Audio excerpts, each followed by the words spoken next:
Hey everybody, it's Aimee. Welcome back to my channel. In today's video, we're going to be talking about the INFJ personality type, what it means to be an INFJ personality type, and to get to the essence, the core of the INFJ personality. If you haven't already, make sure you subscribe to my channel for more personality content. Give this a like to support this video. If you know somebody else who's an INFJ as well, make sure you share this video. And without further ado, let's get to talking about the INFJ personality type. Essentially, the INFJ's strength is their strong intuition of time.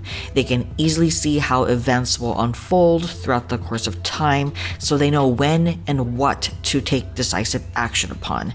Using this strength to their advantage, the INFJ can use their vivid imagination to revolutionize rather than stick to conventions.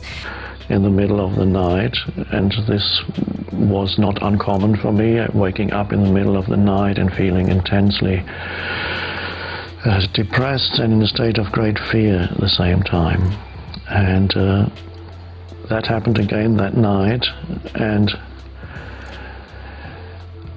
the thought occurred to me, I can't live with myself any longer. And that thought repeated itself in my mind. I can't live with myself. And then suddenly I looked at the thought. I kind of stood back from that thought and looked at it and said, that's a strange thought. I cannot live with myself. Am I one or am I two? This thought seems to show that there's two people here. I and the self that I cannot live with. And in addition to this, due to their feeling preferences, the INFJ's imagination is usually expressed idealistically and with high emotionality, igniting passion and emotion in those who can understand his abstract language. Do you now believe in God? Now? Difficult to answer. I know. I don't need to believe. I know. And just a little note with these examples, it's not their belief systems that make them an INFJ. So just because you agree with what they're saying doesn't necessarily make you an INFJ.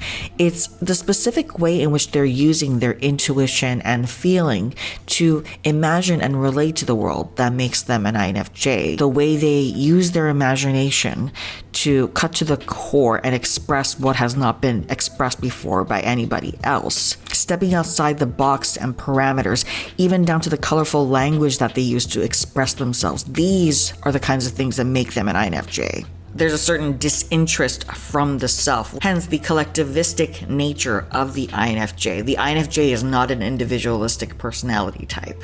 If you wanted to, let's say, differentiate like the INTJ from the INFJ, for example, a really easy way to see this is that in everyday life, the INFJ is clearly more collectivistic. They do tend to be a part of something, part of a community. The truth that they speak of is usually some part of a collective ideology. It's not just like, these are my opinions. They tend to be a martyr for what is true, even in the face of threats, fallouts, and misunderstandings.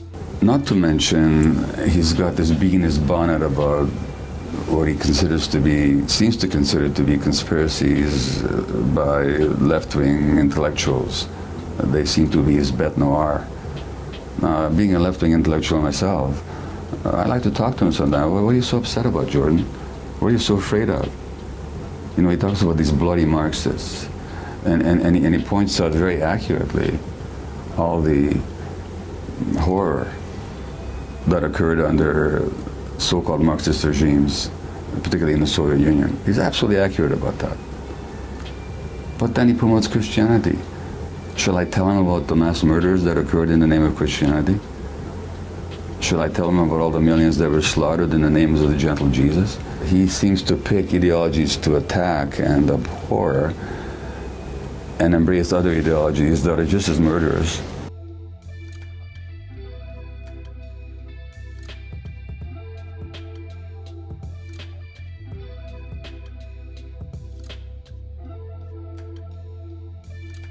So what are some issues that you as an INFJ may run into?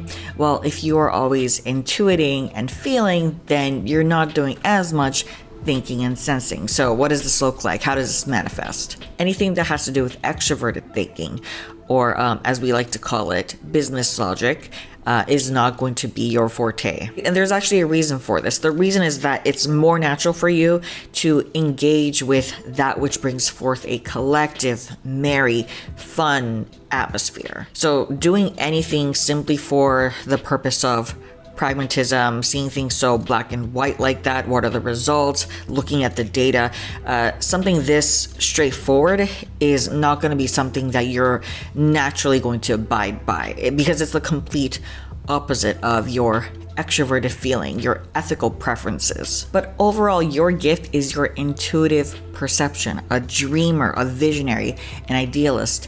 And sure, this is at the expense of being grounded. A lot of the times you can come across very lofty and totally just not down to earth at all, but you do tend to have a very optimistic outlook on life at the end of the day, and this optimism is what people are attracted to. You give others hope and something to believe in as you guide others through what's to come. All right, everybody, thank you guys so much for watching. That is it for the INFJ personality type. If you wanted to add on anything else to this video, please leave a comment down below. Make sure you're subscribed to my channel for more personality content, and I'll see you guys next time. Bye.